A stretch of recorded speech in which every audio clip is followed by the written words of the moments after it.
Hello everyone, so welcome to Jaidev classes for JRF in political science. कैसे हैं आप सब friend? This is Meenakshi Singh और आज हम लोग यहाँ पर डिस्कस करेंगे most expected MCQs political science पर। ये है पार्ट 6 और अगर आपने अदर पार्ट्स अभी तक नहीं देखे हैं तो जरूर देखिएगा। सो आप लोगों को मैंने होमवर्क में दिया था एक क्वेश्चन और क्वेश्चन ये था आपका कि ये असर्शन रीजन वाला क्वेश्चन था। असर्शन कहता है कि जो काउंसिल ऑफ मिनिस्टर होती है यूनियन ऑफ इंडिया में, वो कलेक्टिवली रिस्पॉन्सिबल होती है लोकसभा के प्रति। बिल्कुल सही है ना। और member of the both Lok Sabha and Rajya Sabha are eligible to be minister of union government. Lok Sabha और राज्यसभा दोनों के सदस्य केंद्र सरकार के मंत्री बनने के पात्र हैं। ये भी बिल्कुल सही है। सो राइट आंसर क्या हो जाएगा? बोथ ही are true, R is not correct explanation of A. दोनों सही है, लेकिन क्या रिलेशन आपको नजर आ रहा है? नहीं, है ना। चलो नेक्स्ट क्वेश्चन है असर्शन कहता है in his discretionary power governor can reserve a bill for the assent of the president. Reason कहता है president of India can return a bill passed by the state legislature for reconsideration. तो यहाँ पर अगर आप देखो इसका राइट आंसर क्या होगा? इसका राइट आंसर जो हो जाएगा आपका, देखो यहाँ पर राज्यपाल जो है वो कोई भी बिल को रिजर्व कर सकते हैं प्रेसिडेंट के लिए, विवेकाधीन शक्ति है उनकी। बिल्कुल प्रेसिडेंट ऑफ इंडिया रिटर्न कर सकते हैं bill pass by state legislature for reconsideration. Bharat के राष्ट्रपति किसी राज्य विधानमंडल द्वारा पारित विधेयक को पुनर्विचार के लिए वापस कर सकते हैं। यस, सो यहाँ पर राइट आंसर बी हो जाएगा। Both are true but R is not correct explanation of A. ठीक है, ये ध्यान रखिएगा। नेक्स्ट क्वेश्चन है अरेंज करना है यहाँ पर मूवमेंट्स को क्रोनोलॉजिकल ऑर्डर में। तो यहाँ पर क्विट इंडिया मूवमेंट है, नॉन कोऑपरेशन मूवमेंट है, सिविल डिसोबीडियंस मूवमेंट है और होम रूल मूवमेंट है। सो यहाँ पर राइट आंसर क्या होगा? इसका राइट आंसर देखिए,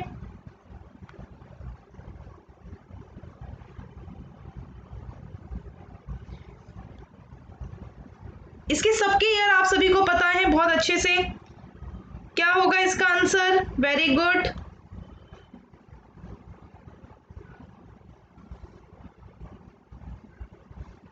इसका राइट आंसर हो जाएगा, देखो क्विट इंडिया मूवमेंट। यहाँ पर राइट आंसर आपका क्या हो जाएगा? ऑप्शन नंबर सी हो जाएगा, है ना, ऑप्शन नंबर सी। तो देखो क्विट इंडिया मूवमेंट कब का है? 1942 का, 1942। ठीक है, 1942 का भारत छोड़ो आंदोलन। नॉन कोऑपरेशन मूवमेंट 1920 का। ठीक है, सिविल डिसोबीडियंस मूवमेंट 1930 का, 1930, है ना। और जो आपका होम रूल मूवमेंट है ना, ये 1916 समथिंग का हो जाएगा। कब का हो जाएगा? 1916। तो ये ध्यान रखिएगा। तो देखो इसमें राइट आंसर क्या हो जाएगा? राइट आंसर हो जाएगा आपका 4 2 फिर 3 फिर 1, है ना, हो जाएगा ना आपका। तो ये ध्यान रखना,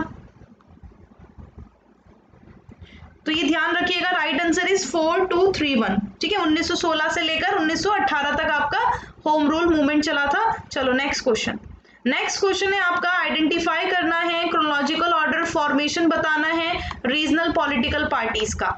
ठीक है, तो यहाँ पर देखो क्या होगा इसका आंसर। मैं थोड़ा टाइम दे रही हूँ आप लोगों को।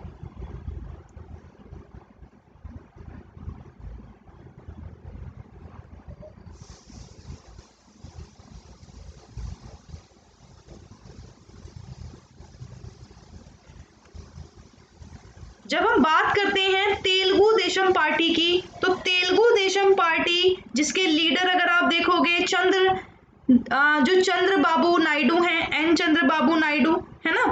तो इनका अगर आप देखोगे तो ये जो पार्टी है ना, जो ये टीडीएम है, तो ये टीडीएम पार्टी का ईयर क्या होगा? मैंने आपको इनके लीडर बता दिए।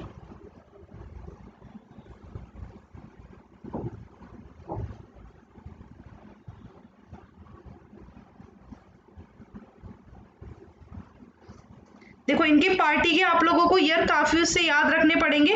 ठीक है, इसका हो जाएगा आपका, जो इसके फाउंडर थे ना वो थे एनटी रामाराव। क्या कौन थे फाउंडर? एनटी रामाराव, लिख लो। और इसके जो आप लोग देखो तो इसके 1982 की ये जो पार्टी है तेलुगु देशम पार्टी है। ठीक है, तेलुगु देशम पार्टी कब की है? 1982 की। ठीक है, उसके बाद अगर आप देखोगे बीजू जनता दल।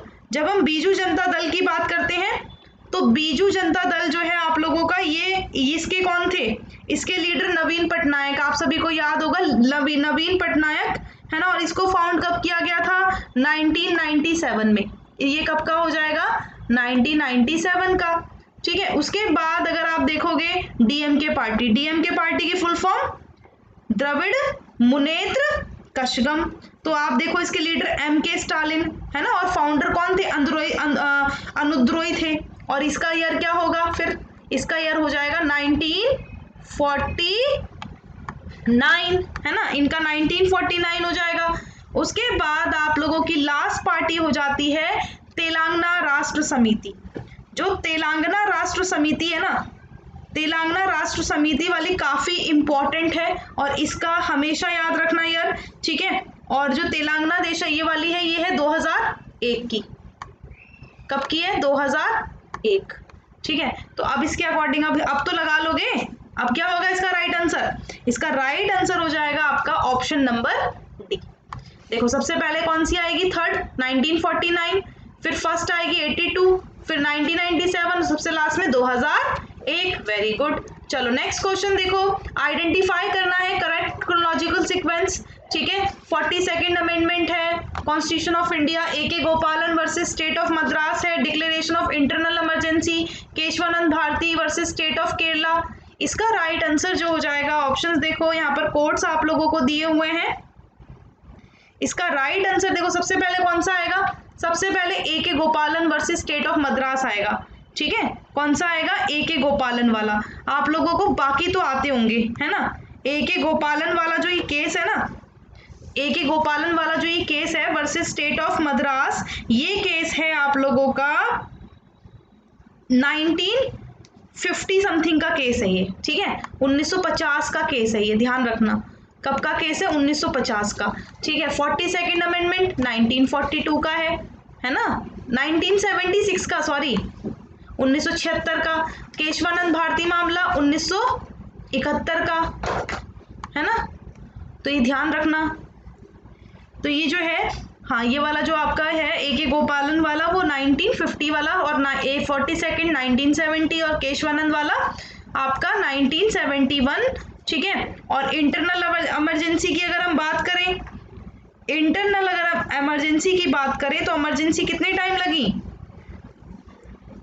इमरजेंसी देखो सबसे पहले लगी थी 1962 में है ना, फिर लगी 19 चलो आप लोग बताओगे ये कब कब लगी है, 1960, चलो मैं ये बता देती हूँ, 1962 में लगी है, 1971 में लगी और 1975 में लगी थी, ये ध्यान रखना। ठीक है, 3 टाइम लगी है आज तक। ठीक है, तो 3 टाइम लगी है। अगर आप देखोगे इंटरनल जो है हम लोग लास्ट वाली मानेंगे, 1975 वाली मान लेते हैं इसमें, इंटरनल जो इमरजेंसी थी।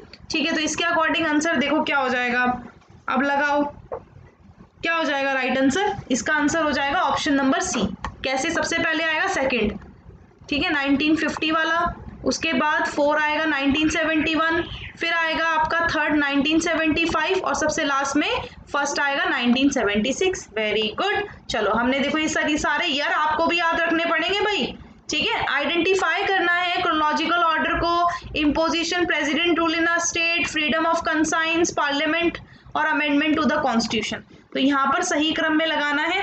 ठीक है, और कालक्रम अनुसार इसको पहचान करनी है। तो यहाँ पर राइट आंसर क्या होगा इसका, देखो राइट आंसर इसका क्या होगा, सबसे पहले आएगा फ्रीडम ऑफ कंसाइंस। ठीक है, सबसे पहले सेकंड वाला आएगा, फिर पार्लियामेंट लेजिस्लेशन ऑन स्टेट, फिर आएगा आपका imposition president rule in a state, है ना, किसी भी स्टेट में क्या लगाना, प्रेसिडेंट रूल लगाना 352, और अमेंडमेंट वाला अगर आप देखो तो 368 है ना, अमेंडमेंट टू द कॉन्स्टिट्यूशन किसको पावर है बच्चों, पावर है पार्लियामेंट को। तो यहाँ पर right answer option number B. ये सब एक तरह से यहाँ पर देखो ये भी अरेंज करना है इनको। तो यहाँ पर क्रोनोलॉजिकल इनके ईयर ऑफ फॉर्मेशन देखने हैं। तो कम्युनिस्ट पार्टी ऑफ इंडिया कब बनी थी, ये देखो भारतीय जनसंघ, स्वतंत्र पार्टी और इंडियन नेशनल कांग्रेस। तो इंडियन नेशनल कांग्रेस तो आप लोगों को सबसे पहले पता होगा। कम्युनिस्ट पार्टी ऑफ इंडिया बनी थी 1925 में, सारे पता है आपको, सारे ध्यान से देखो। भारतीय जनसंघ कब बनी है, सोचो जल्दी से, वेरी गुड।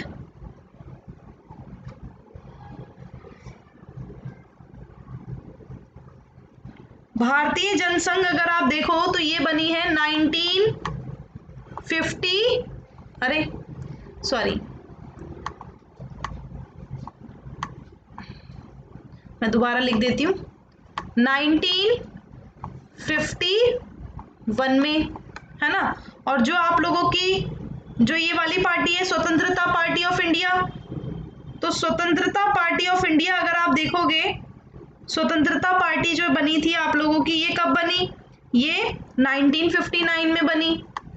और सबसे पुरानी कौन सी है, आप सबको पता है, इंडियन नेशनल कांग्रेस कब बनी थी, 1885 में, 1885 में। तो देखो यहाँ पर सबसे पहले तो 4 ही आएगा। देखो 4 कहाँ है, 4 दो ऑप्शंस में दे रखा है, बी में दे रखा है और डी में दे रखा है। लेकिन अब तो हमें आंसर पता लग गया है इसका। राइट आंसर क्या हो जाएगा, राइट आंसर बी हो जाएगा। कैसे, देखो सबसे पहले 4 आएगा, फिर 1 आएगा कम्युनिस्ट पार्टी, फिर 2 आएगा 51 और फिर सबसे लास्ट में 1959। Very good.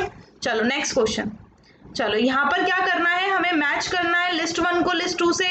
आर्टिकल 54 आर्टिकल 54 का क्या हो जाएगा, 54 का हो जाएगा आपका, देखो ध्यान से, election of the president. Article 75 appointment of prime minister and council of minister. 155 appointment of the governor of state. 164 appointment of chief minister and council of minister, यानी right answer is option number 8।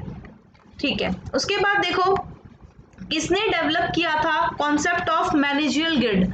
तो managerial grid का जो concept है वो किसने develop किया था, ये बताना है। सो इसका राइट आंसर क्या हो जाएगा, right answer is Blake and Mouton. ठीक है, इन्होंने इसको क्या किया था, मैनेजरियल ग्रिड का कॉन्सेप्ट इन्होंने डेवलप किया था। Good governance and participating civil society for development were stress in the World Bank report. कब की रिपोर्ट थी, आप सबको पता है, सबको ध्यान से देखो, कब की रिपोर्ट थी, 1992 की रिपोर्ट थी। यस, तो राइट आंसर 1992। चलो अब ये क्वेश्चन आपके लिए होमवर्क के लिए है। Which one of the following administrative thinker define administration as a organisation and direction of human and material resources to achieve desires and ends. तो Herbert Simon, J.F. Week, H.M. Pfiffner या L.D. White. So thank you so much everyone. अगर ये video आपको पसंद आई जरूर like करके जाना। Daily plus and special classes हो रही है मेरी। अभी मेरा कोर्स चल रहा है, अगर आप यूपी असिस्टेंट प्रोफेसर के लिए प्रिपेयर कर रहे हैं तो आप आ सकते हैं। मेरा क्रैश कोर्स कल से स्टार्ट हो रहा है, तो उसके लिए भी आप लोग आ सकते हो। स्पेशल क्लासेस मेरी फ्री डेली 4 PM होती हैं। अगर आप UPSC परीक्षा की तैयारी कर रहे हैं, ठीक है, तो अनअकैडमी 3 मंथ का कोर्स ऑफर कर रहा है। और यहाँ पर ये मेरा न्यू कोर्स है, 45 डेज का क्रैश कोर्स है। 1 to 10 यूनिट्स हम दोनों आप लोगों को कराएंगे। कमलवीर सर करवाएंगे 6 to 10 यूनिट्स, मैं कराऊंगी 1 to 5 यूनिट्स को। और ये कल से स्टार्ट हो रहा है। Practice until you master it. और वीकली मॉक टेस्ट भी चल रहे हैं, मेगा ऑफर भी चल रहा है। इस ऑफर के थ्रू आप लोग 6 मंथ 12 मंथ का सब्सक्रिप्शन लेकर आ सकते हो। प्लस सब्सक्रिप्शन के प्राइजेस ये रहे, आइकॉनिक के ये प्राइजेस हैं। ठीक है, आइकॉनिक में आपको ये सारी चीजें मिलती हैं। एक आपको पर्सनल कोच मिल जाता है, study planner, study booster session, personalised doubt solving, interview preparation, preparatory study material, live class, test series, unlimited practice, structure schedule. और ध्यान से मेरा कोड यूज करना, Meenakshi live, for getting 10% discount. जब आप अनअकैडमी पे आओगे तो मेरा जब रेफरल कोड लगाओगे मीनाक्षी लाइव, तब आप लोगों को मिलेगा 10% का discount. Thank you so much everyone. ये वीडियो पसंद आई जरूर लाइक करके जाइएगा। Thank you and thanks for watching. Bye bye to all. Thank you.